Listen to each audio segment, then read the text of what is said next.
why this is all bullshit and why we need to overcome it and what's at stake if we don't. So first of all, hi, I'm Theo E.J. Wilson, here to hit y'all with a little bit of a history lesson. Number one, Mexican-American War ends on February 2nd, 1848, drawing a bullshit line through territory that used to be nothing but Mexico. And some of these territories we know currently as Arizona, New Mexico, right? We got Nevada, parts of Colorado, and of course, California, right? All of those states, at least the southern portion of those states, used to be absolutely Mexico, right? So you have people who are indigenous here, made foreigners on their own land, all right? So black folks, let's address your ass real quick. Stop hating on them.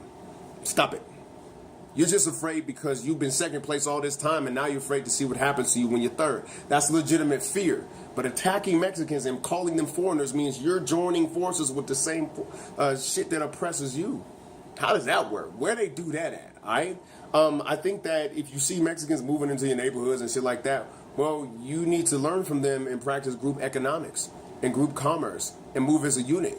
Remember when we used to do all that stuff? And stop talking about they taking your goddamn jobs because you don't want them jobs. Black people ain't done them jobs since the goddamn 60s. So get over yourself, all right?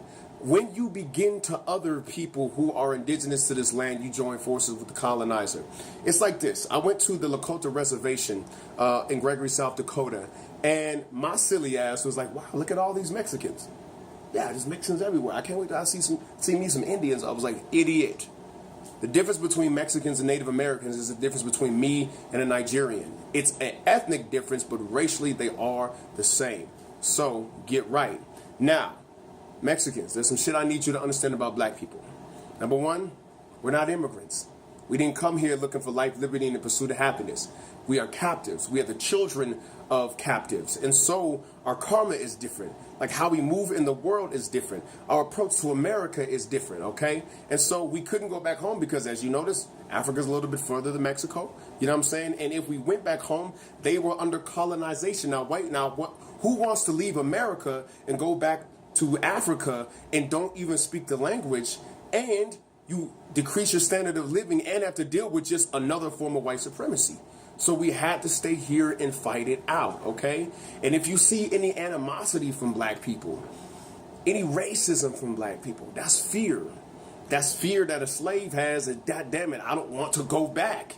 And if they're preferring you over me when they hire for the jobs, if they're acting like you're the preferred minority, as does happen in all white supremacist caste systems, right? Then we end up at the bottom again because the darker people always end up at the bottom. Look up what happened in South Africa when it wasn't just blacks and whites, it was also Indians and Polynesians were also oppressed under the caste system of white supremacy, and they just ordered it from light to dark, which might explain some of the colorism that I've seen in the Mexican community and why everybody on Telemundo don't look like the real Mexicans that I know, right?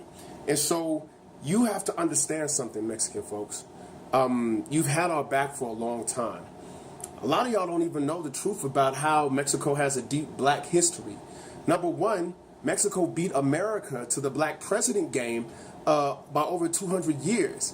By the name, a guy by the name of Vicente Guerrero was the first black president in the Western Hemisphere, and he was the president of Mexico. He was an Afro-Mestizo. Now, when they repainted his picture, they whitened his features up so that you could see the kink in his hair and the breadth of his nose.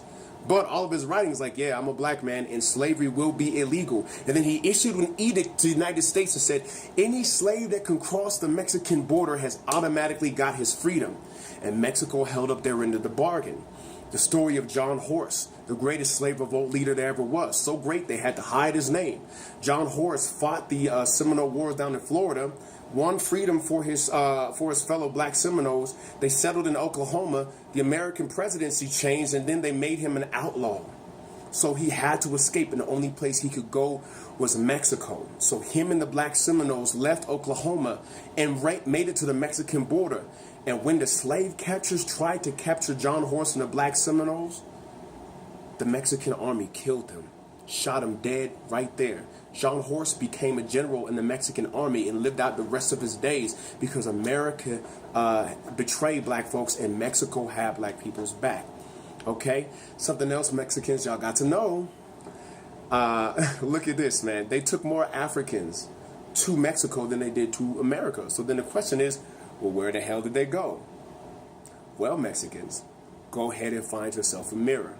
In the 1700s, the Catholic Church relaxed the breeding laws so that the races could start mixing, and the African features was absorbed into the mestizo phenotype.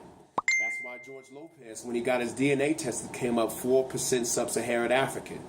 Most Mexicans have a very dark-skinned grandma or grandpa that they don't really talk about, whose hair was a little bit curly and whose nose was a little bit wide, that they called morenas.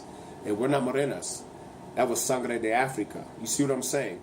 We are actually one people. So all that talk about mayate, dead that. All that talk about niggers this, niggers that, dead that. It's time for us to come together.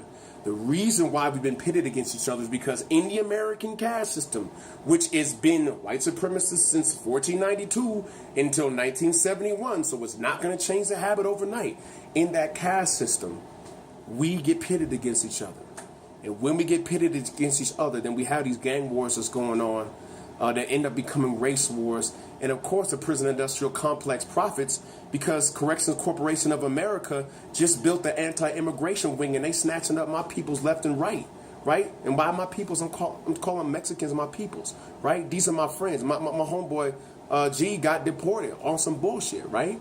So we are either going to come together as a family or perish together as fools, because la gente unida jamás será vencida.